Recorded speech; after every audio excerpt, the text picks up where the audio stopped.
ជម្រាបសួរបងប្អូនទាំងអស់គ្នាថ្ងៃនេះនាងខ្ញុំនឹងបង្ហាញបងប្អូនទាំងអស់គ្នាពីវិធីឆាសណ្តែកហឡើងតែជាមួយសាច់គោគឺជាម្ហូបមួយមុខដែលសាមញ្ញងាយស្រួលធ្វើហើយលឿនមែនទែនហើយជាម្ហូបដែលល្អសម្រាប់សុខភាពណាអញ្ចឹងបងប្អូនអត់ដឹងធ្វើម្ហូបអីទេអាចឆាសណ្តែកហឡើងតែជាមួយសាច់គោដូចនាងខ្ញុំបានអញ្ចឹងក៏លេខមកមើលគ្រឿងផ្សំទាំងអស់គ្នាគឺមានសាច់គោហាន់ជាប្រទេសស្ដើងមកហើយអសហ្នឹងម្សៅឆាបងប្អូនហើយសណ្តែកហឡើងតាវយកមកកាត់ក្បាលកាត់កតុយហើយកុំភ្លេចហូតខ្សែគៀននឹងចេញយកទៅលាងទឹកឲ្យស្អាតពុះវាជាពីរដូចនាងខ្ញុំហើយនឹងគ្រឿងផ្សំមួយទៀតគឺខ្ទឹមសចិញ្ច្រាំណាបងប្អូនចាអញ្ចឹងមកមើលវិធីធ្វើរបស់នាងខ្ញុំទាំងអស់គ្នាជាដំបូងយើងដាក់ខ្ទះនៅលើភ្លើងចឹងមកហើយបន្ទាប់មកចាក់ប្រេងឆាចូលរងចាំប្រេងឆាឲ្យវាក្តៅសិមយើងដាក់ខ្ទឹមសបំពងហើយយើងឆាត្រឡប់ខ្ទឹមនឹងចុះឡើងឲ្យវាឡើងឈ្ងុយហើយឡើងក្រហមល្អពេលខ្ទឹមសឡើងក្រហមល្អហើយយើងចាប់ផ្ដើមចាក់ទឹកត្រីហើយនឹងទឹកស៊ីអ៊ីវចូលបងប្អូនរួចហើយចាក់សណ្តែកហឡើងតែចូលហើយឆាត្រឡប់ចុះត្រឡប់ឡើងមួយភ្លែតមក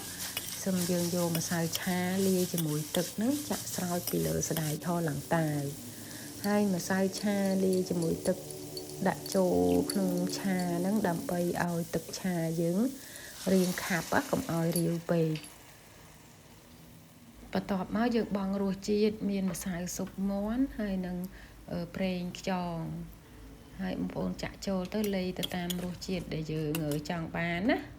ហើយបន្ទាប់នឹងហើយយើងចាប់ផ្ដើមដាក់សាច់គោចូលមក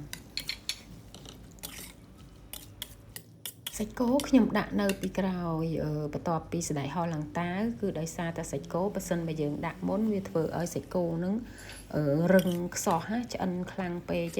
តែបើយើងឆាសាច់ផ្សេងដូចជាសាច់មាន់សាច់ជ្រូកក៏នឹងពេលយើងពងខ្ទឹមឈ្ងុយអីហើយយើងដាក់សាច់នឹងចូលមុនហើយបន្ទាប់មកមិនដាក់បន្លែតែសម្រាប់សាច់គោគឺខ្ញុំដាក់នៅក្រោយបន្លែហើយពេលដាក់ហើយអញ្ចឹងមើលទៅឃើញថាស្ទើរទឹកក៏ខ្ញុំដាក់ទឹកបន្ថែមមកយើងឆាត្រឡប់ចុះត្រឡប់ឡើងមើលទៅសាច់គោសណ្តែកឆ្អិនហើយជាការស្រេចឯងបងប្អូនឆាសណ្តែកហឡើងតាវជាមួយសាច់គោនិយាយទៅគឺឆ្ងាញ់ជាម្ហូបមួយមុខដែលងាយឯងបងប្អូនចានាងខ្ញុំអរគុណច្រើនសម្រាប់ការទស្សនាវីដេអូមួយនេះហើយកុំភ្លេចជួយ like share